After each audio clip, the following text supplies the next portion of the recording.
नमस्कार दोस्तों, प्रभात साक्षी पॉडकास्ट में आपका स्वागत है। और आज हम बात करेंगे बिहार की राजनीति में कई चुनाव ऐसे हुए हैं जिन्होंने सरकारें बदली और कई ऐसे भी हुए जिन्होंने नेताओं की किस्मत बदल दी। लेकिन बांकीपुर विधानसभा उपचुनाव का नतीजा इसलिए अलग माना जा रहा है क्योंकि यहां केवल एक सीट का फैसला नहीं हुआ, बल्कि वर्षों से बनी एक राजनीतिक धारणा भी टूट गई। जिस सीट को भारतीय जनता पार्टी का सबसे सुरक्षित गढ़ माना जाता था, वहीं से जन स्वराज के संस्थापक प्रशांत किशोर ने जीत दर्ज कर राजनीतिक हलकों में नई बहस छेड़ दी। लंबे समय तक यह माना जाता रहा कि बांकीपुर में भाजपा का चुनाव जीतना लगभग तय रहता है। पार्टी के भीतर भी दबी जुबान में कहा जाता था कि यहां उम्मीदवार से ज्यादा पार्टी का चुनाव चिन्ह जीतता है। लेकिन इस बार तस्वीर पूरी तरह बदल गई। बांकीपुर केवल एक विधानसभा सीट नहीं, बल्कि भाजपा की प्रतिष्ठा का प्रतीक रही है। वर्ष 1995 से यह सीट लगातार भाजपा के कब्जे में रही। पहले इसे पटना वेस्ट के नाम से जाना जाता था और परिसीमन के बाद यह बांकीपुर बनी। यहां पहले नवीन प्रसाद सिन्हा लगातार 3 बार विधायक बने और उसके बाद उनके बेटे नितिन नवीन ने लगातार 5 बार जीत दर्ज की। यही जीत उन्हें राष्ट्रीय राजनीति तक ले गई और बाद में वे पार्टी के राष्ट्रीय अध्यक्ष भी बने। ऐसे में यह सीट केवल चुनावी क्षेत्र नहीं, बल्कि भाजपा के लिए राजनीतिक विरासत का प्रतीक बन चुकी थी। जब नितिन नवीन राष्ट्रीय जिम्मेदारी संभालने के बाद राज्यसभा पहुंचे, तो बांकीपुर सीट खाली हो गई और उपचुनाव की घोषणा हुई। भाजपा को विश्वास था कि 15 वर्षों का रिकॉर्ड उसके साथ है और यह चुनाव भी आसानी से जीत लिया जाएगा। पार्टी ने किसी बड़े चेहरे के बजाय अपने संगठन से जुड़े साधारण कार्यकर्ता नीरज कुमार सिन्हा को उम्मीदवार बनाया। रणनीति साफ थी। संदेश यह देना कि भाजपा का साधारण कार्यकर्ता भी प्रशांत किशोर जैसे चर्चित चुनाव रणनीतिकार को हरा सकता है। कई राजनीतिक विश्लेषकों ने इसे पूर्व प्रधानमंत्री अटल बिहारी वाजपेयी की प्रसिद्ध पंक्ति से जोड़कर भी देखा कि कभी-कभी वजीर को मात देने के लिए प्यादा ही काफी होता है। लेकिन इस बार राजनीतिक शतरंज की चाल उलटी पड़ गई। इस चुनाव का एक और दिलचस्प पहलू भी था। कुछ समय पहले हुए बिहार विधानसभा चुनाव में प्रशांत किशोर ने अपनी पार्टी के साथ पूरे राज्य में 243 सीटों पर उम्मीदवार उतारे थे, लेकिन उन्हें सफलता नहीं मिली। इसके बाद राजनीतिक विरोधियों ने उनका खूब मजाक उड़ाया। सोशल मीडिया पर मीम बने और यह कहा गया कि चुनावी रणनीति बनाने वाला व्यक्ति खुद चुनाव नहीं जीत सकता। उस समय प्रशांत किशोर अक्सर कहते थे कि मैं अभी खत्म नहीं हुआ हूं, मैं अभी जिंदा हूं।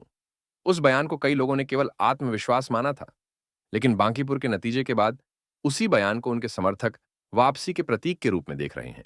मतगणना के दौरान जैसे जैसे राउंड आगे बढ़ते गए, माहौल बदलता गया। शुरुआत में जिस जीत को भाजपा आसान मान रही थी, वही मुकाबला धीरे धीरे प्रशांत किशोर के पक्ष में जाता दिखाई दिया।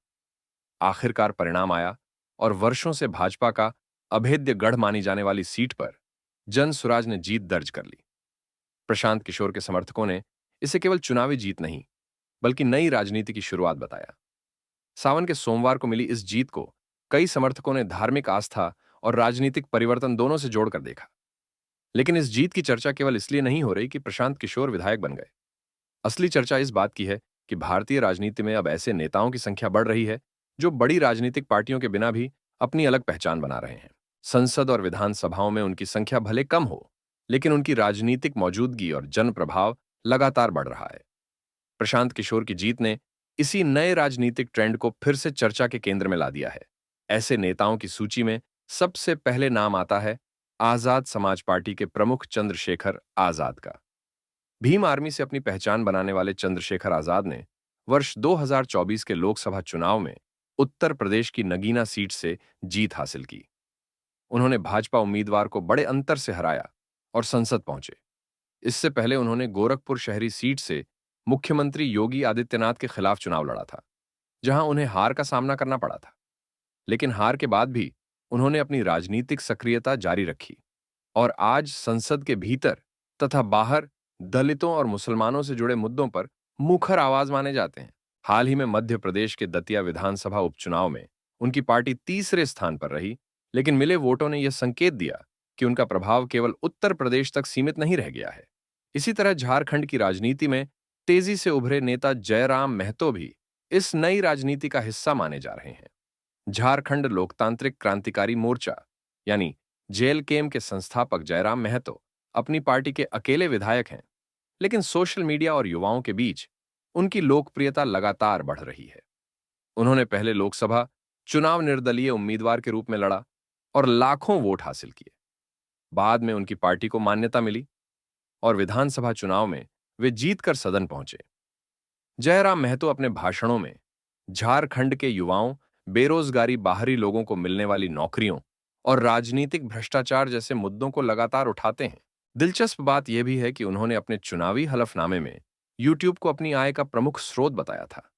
यह दिखाता है कि नई पीढ़ी के नेता अब सोशल मीडिया को भी राजनीतिक ताकत में बदल रहे हैं। अगर राष्ट्रीय स्तर की बात करें तो असदुद्दीन ओवैसी भी इस नई राजनीति की एक अलग मिसाल है। हैदराबाद से लगातार 5 बार सांसद चुने गए ओवैसी लोकसभा में अपनी पार्टी एआईएमआईएम के अकेले सदस्य हैं, लेकिन उनकी राजनीतिक मौजूदगी किसी बड़े दल के नेता से कम नहीं मानी जाती। वे संसद में राष्ट्रीय मुद्दों के साथ साथ मुस्लिम समुदाय से जुड़े विषयों पर लगातार अपनी बात रखते हैं। हालांकि एआईएमआईएम एक पुरानी पार्टी है, लेकिन ओवैसी के नेतृत्व में उसका विस्तार तेलंगाना से बाहर बिहार, महाराष्ट्र और अन्य राज्यों तक हुआ है, जहां पार्टी के विधायक और स्थानीय जनप्रतिनिधि भी मौजूद हैं। इन सभी नेताओं में एक समानता दिखाई देती है।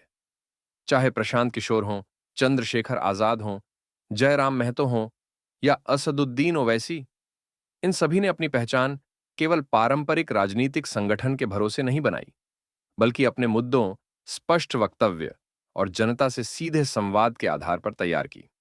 सोशल मीडिया ने भी इनके प्रभाव को बढ़ाने में बड़ी भूमिका निभाई है। आज ये नेता अपनी बात सीधे लोगों तक पहुंचाते हैं और पारंपरिक प्रचार माध्यमों पर पूरी तरह निर्भर नहीं रहते।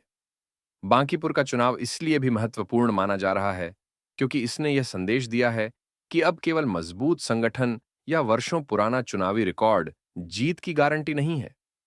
यदि कोई नेता लगातार जनता के बीच सक्रिय रहता है, नए मुद्दे उठाता है और अपनी अलग राजनीतिक पहचान बना लेता है, तो वह सबसे मजबूत गढ़ में भी चुनौती पेश कर सकता है। प्रशांत किशोर की जीत इसी बदलते राजनीतिक समीकरण का संकेत मानी जा रही है। आने वाले समय में यह देखना दिलचस्प होगा कि क्या यह जीत केवल एक उपचुनाव तक सीमित रहती है या फिर बिहार की व्यापक राजनीति में भी इसका असर दिखाई देता है। लेकिन इतना तय है कि बांकीपुर के नतीजे ने यह साबित कर दिया है कि भारतीय लोकतंत्र में अब नई राजनीतिक ताकतों के लिए भी जगह बन रही है। एक ऐसा दौर शुरू हो चुका है जहां अकेला चेहरा भी मजबूत संगठन को चुनौती दे सकता है, और यदि जनता का भरोसा उसके साथ हो तो सबसे सुरक्षित माने जाने वाले राजनीतिक किले भी ढह सकते हैं। आज के एपिसोड में इतना ही। अगर आपको यह एपिसोड पसंद आया हो तो शेयर करें, सब्सक्राइब करें और ऐसे ही महत्वपूर्ण विषयों पर पॉडकास्ट सुनने के लिए प्रभा साक्षी को फॉलो करें। मिलते हैं अगले एपिसोड में। तब तक के लिए नमस्कार।